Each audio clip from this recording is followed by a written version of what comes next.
Aujourd'hui, nous terminons notre petite série de vidéos qui concerne les 7 péchés capitaux avec le dernier des péchés capitaux qui est celui de la paresse. Alors, on a pour habitude de dire que c'est le moins grave des 7 péchés. Mais cela ne veut pas dire qu'il n'est pas grave en soi. Alors, qu'est-ce que le péché de paresse? C'est pas seulement être paresseux dans le sens avoir un amour qui est déréglé du repos. Donc encore une fois, le fait de se reposer est une chose qui est instituée par Dieu, comme on l'avait vu auparavant pour l'amour entre un homme et une femme, mais dans certaines contraintes. Par exemple, dans l'Ancien Testament, on parle d'un jour de repos par semaine. Un jour de repos pour le corps, afin que l'esprit prenne la relève et lui se consacre à Dieu. Là, cet amour du repos est déréglé, puisqu'il va jusqu'à non seulement négliger le corps, mais négliger l'esprit, et cela tous les jours. Donc, la paresse, comme je l'ai dit, ce n'est pas seulement un amour déréglé du repos physique, c'est aussi un amour déréglé du repos spirituel. Alors, cela inclut beaucoup de choses. D'un point de vue physique et d'un point de vue de nos obligations, cela nous pousse à négliger ce pourquoi nous sommes sur terre et ce à quoi nous sommes faits. Donc ça serait de remettre tout le temps, constamment, au lendemain, ce que nous devons faire chaque jour. Cela se répercute immédiatement, comme à chaque fois, sur le plan spirituel. C'est-à-dire que on obtient une paresse, une oisivité, et on en arrive au fait que on ne prie plus beaucoup sinon, voire pas du tout. On lit moins la Bible. On pense moins à développer nos vertus. On pense moins au plan de Dieu, à Dieu lui-même. Et à force, on finit par ne rien faire. L'homme n'est pas fait pour ne rien faire. On voit bien dans l'Ancien Testament qu'il a 6 jours de travail et 1 jour de repos. L'homme est fait pour aller de l'avant et pour travailler. Il a même été demandé à Adam de travailler le jardin. Alors évidemment, ce n'est pas forcément de la même manière qu'on l'entend aujourd'hui, mais il lui a été demandé une action. Donc à aucun moment, Adam était en train de s'allonger sur l'herbe dans le jardin, de regarder l'eau passer et les animaux passer. Il le faisait peut-être, mais il ne le faisait pas tous les jours, c'est certain. Il devait travailler, comme ce que Dieu lui avait dit, mais il y a toujours dans le repos, dans le travail, pardon, des moments de repos. Et donc la paresse, c'est de vouloir tout le temps, en toutes circonstances, sur le plan physique et spirituel, se reposer. Donc il y a une négligence, non seulement de soi, de son âme, de ce qu'on vaut aux yeux de Dieu, il y a une négligence directe avec le divin. Alors, ce péché-là, pourquoi il est un péché mortel, il est un des péchés, des 7 péchés capitaux, c'est parce que, à force de ne plus faire ce que Dieu nous demande, de ne plus sentir son importance et l'importance du plan de Dieu, on se met à mépriser donc tout ce qui a attrait au divin, et donc le royaume de Dieu. De ce fait, on s'y éloigne, cela n'a plus d'importance pour nous, et on fait exactement l'inverse de ce que Dieu attend de nous. Donc, cette inaction, qui est des fois totale, eh bien, elle ne donne rien de bon. Elle est une négation de ce qu'est l'homme, de ce pourquoi il est fait originellement. Alors, il produit aussi évidemment beaucoup de mauvais désirs et beaucoup de vices, notamment celui du désespoir. Quand on ne fait rien, eh bien évidemment on n'attend rien. On n'attend rien de rien puisque on ne produit rien, on ne cherche rien, on ne se bat pour rien, on ne travaille rien. Donc, à force, puisque l'homme n'est pas fait pour ça, on ressent du désespoir. Il y a un autre des vices qui peut être engendré par la paresse qui est la rancune. Donc on peut ressentir de la rancune envers ceux qui, eux, n'ont pas de paresse et qui vont de l'avant. Et on peut encore plus ressentir de rancune quand ils nous font remarquer notre paresse. Alors, cette paresse engendre encore d'autres vices. Plus on ne fait rien, et plus nous sommes, disons-le, aptes à l'imagination, à l'imaginaire. On se met à imaginer des choses. Et là, on a un penchant pour la volupté. Et c'est là que cela crée des désordres en nous, dans notre esprit, dans notre âme. Comme nous sommes une proie facile pour le démon, eh bien, il profite de notre inaction pour nous faire voir et pour nous faire sentir des choses qui nous dérèglent totalement. Encore pire, on peut ressentir, à cause de la paresse, donc je l'ai dit tout à l'heure, du désespoir, donc du découragement aussi, mais de l'indifférence. Pourquoi c'est pire? Parce que quand on devient indifférent, on peut devenir quelquefois insensible. Et l'insensibilité, on l'a vu dans une vidéo, c'est aussi un des traits de celui qui est avare. Le paresseux, en réalité, est un avare de repos. Il est un avare de la quiétude. Et donc, ils se rejoignent forcément sur ce plan-là. Et donc, le paresseux, non seulement oublie Dieu, et il oublie son plan, et ce pourquoi il est fait, mais en plus il perd du temps. Le temps est quelque chose de précieux. Le temps, aujourd'hui, nous manque. Il nous est nécessaire pour venir en aide à autrui. Il nous est aussi nécessaire pour grandir dans la foi. Et ce temps-là qui nous est donné, eh bien, concernant celui qui est paresseux, eh bien, c'est une perte véritablement d'un trésor qu'il ne pourra retrouver. Et on retrouve aussi au sein du paresseux, au sein de ce vice de la paresse, aussi la mendicité. Quand on est paresseux et qu'on ne produit rien, eh bien, on n'attend rien, mais on attend aussi de ce que l'on peut nous donner.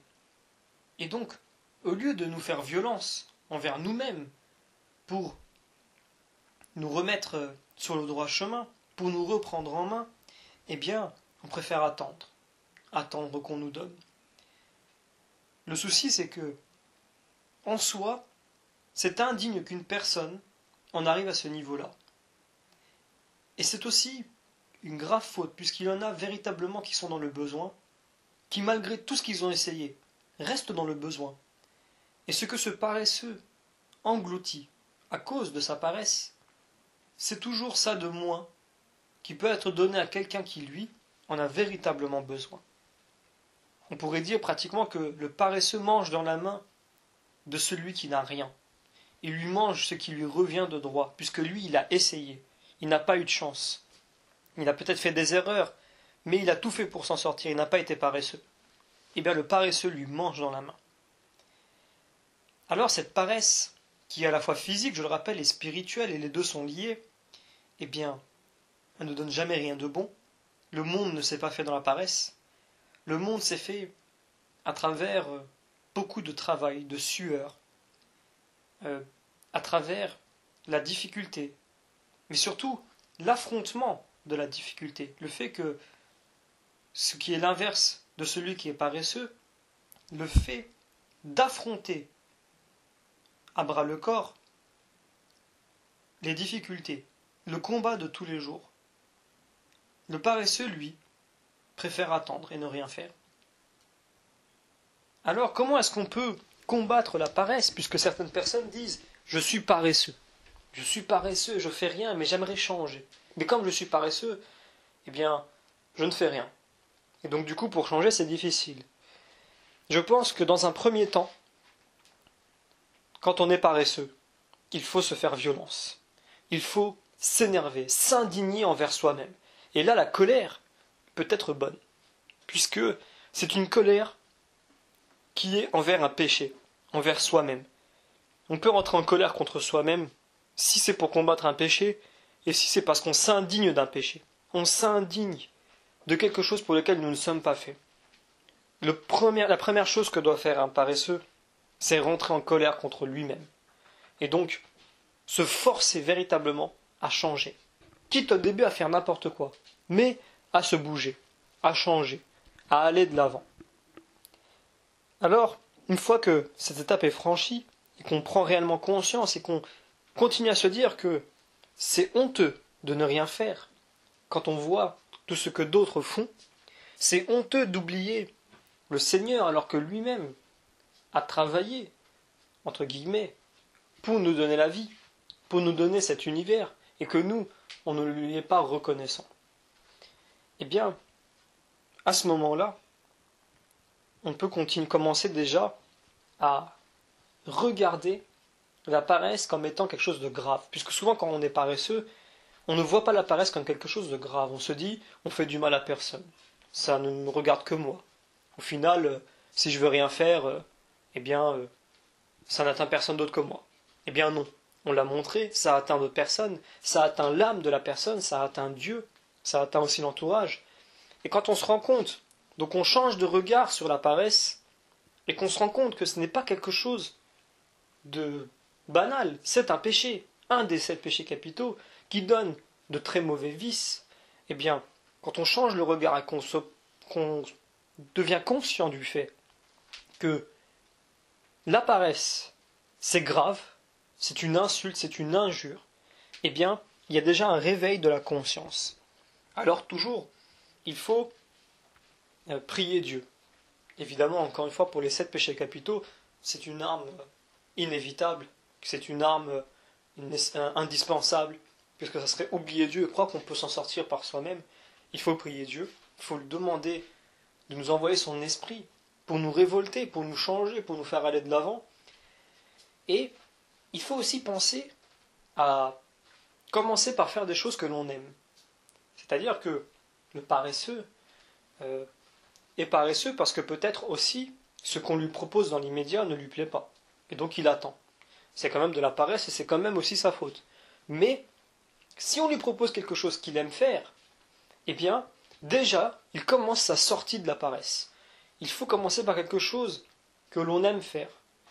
Ensuite, on comprend la nécessité de faire des choses quelquefois qu'on n'aime pas. Mais on doit les faire, c'est comme ça. Et donc petit à petit, le paresseux peut sortir de ce péché. Alors, il y a moins à dire évidemment sur ce péché-là, puisqu'il est considéré aussi comme étant un des moins pires des 7 péchés capitaux, même si dans tous les cas, c'est un des péchés qui peut nuire à l'âme, qui peut nous fermer les portes du royaume, qui peut faire que on ne rentrera pas dans la vision béatifique et qu'on choisira l'enfer finalement, puisque l'enfer, c'est l'oubli des autres, l'oubli de Dieu pour soi, c'est aussi ça la paresse. L'oubli de Dieu, l'oubli des autres, pour soi-même, pour se reposer, pour oublier, pour ne pas faire face. Donc, c'est un péché extrêmement grave, un des 7 péchés capitaux. Alors, pour conclure ces 7 péchés-là, pour ceux qui ont eu l'occasion d'écouter les 7 vidéos concernant les 7 péchés, il faut bien savoir que il n'est jamais trop tard. Je l'ai déjà dit dans la vidéo précédente, ce n'est pas une condamnation. Il ne faut pas, quand on se sent visé par une ou plusieurs vidéos des 7 péchés capitaux en disant « c'est moi, c'est de moi qu'on parle, je fais partie de ces personnes qui font le péché de luxure, qui font le péché de la colère, qui font le péché de l'envie. » Il faut comprendre que ce n'est pas une condamnation, c'est une mise en garde, et on peut changer. On peut véritablement se reprendre en main. Il faut le vouloir, il faut se forcer, il faut se faire du mal, c'est normal. Mais il ne faut jamais se sentir condamné, sauf si on continue évidemment. Mais si on a conscience du mal que l'on produit, et que l'on veut y sortir, qu'on a envie d'y sortir, et qu'on fait tout, et qu'on prie le Seigneur pour ça, il n'y a aucune raison pour qu'on n'en sorte pas, et que même, je dirais, qu'on en sorte encore meilleur que d'autres qui n'y sont pas passés. Très souvent, la souffrance, la douleur et l'épreuve forgent une personne, et quand elle en sort vainqueur, elle présente des qualités, des vertus quelquefois, qui manquent à une personne qui n'y est jamais passée. Une personne qui a toujours été, entre guillemets, une bonne personne, qui a toujours essayé de faire le mieux, mais elle n'a pas expérimenté, comme celui qui a péché, toutes ces choses-là. Alors ça ne veut pas dire qu'il faut que vous alliez directement par vous-même pratiquer euh, ces péchés-là. Ce n'est pas là la question, évidemment, ce serait ridicule d'aller les pratiquer, puisque vous n'y êtes pas. Vous n'avez pas le problème, par exemple, du péché de la luxure, vous n'avez pas de problème de la colère, etc. Ça serait bête d'aller le pratiquer pour mettre en action ce que je dis. Dieu nous éduque, Dieu nous fait tomber exprès dans un ou plusieurs péchés pour qu'on puisse s'y relever et qu'on apprenne. C'est à lui que revient la charge de choisir dans quoi il va nous faire tomber pour nous apprendre, dans quoi il va nous éduquer, afin que nous grandissions. Ce n'est pas à nous de le faire. Je pense notamment à ces groupes croyants chrétiens qui, des fois, se flagellent pour souffrir. Ils veulent souffrir comme le Christ. Eh bien, ce n'est pas la bonne manière. Il faut souffrir avec le Christ, mais c'est lui qui décide de la manière dont on souffrira. Comment et quand. C'est à lui de le faire. Si vous ne présentez pas, ou si vous ne présentez pas complètement un des 7 péchés capitaux, ce n'est pas une raison pour aller le faire, pour se dire je vais grandir dans la foi. Au contraire, vous allez faire une bêtise. Donc, si vous présentez un de ces 7 péchés capitaux, ou plusieurs, eh bien, sachez qu'il n'est pas trop tard, vous n'êtes pas condamné. Bien au contraire. Si vous êtes là en train de taper pour écouter cette vidéo, c'est parce que vous avez conscience aussi qu'il y a quelque chose qui ne va pas, j'aimerais en savoir plus et j'aimerais en sortir. Vous pouvez en sortir. Vous pouvez être encore plus vertueux que quelqu'un qui n'y est pas passé. Et vous pouvez ensuite être aussi comme un accompagnateur spirituel de quelqu'un qui va retomber dans ça. Vous pourrez lui apporter donc tous les conseils qui sont possibles, qui sont nécessaires, qui pourront la faire sortir de ce péché-là qu'elle commet. Et donc vous serez véritablement un instrument de Dieu et vous comprendrez pourquoi vous étiez esclave du péché, pourquoi vous êtes tombé. Eh bien, c'était pour que vous vous releviez et pour que vous puissiez aider aussi, comme un humble serviteur de Dieu, à relever ceux qui sont à votre place.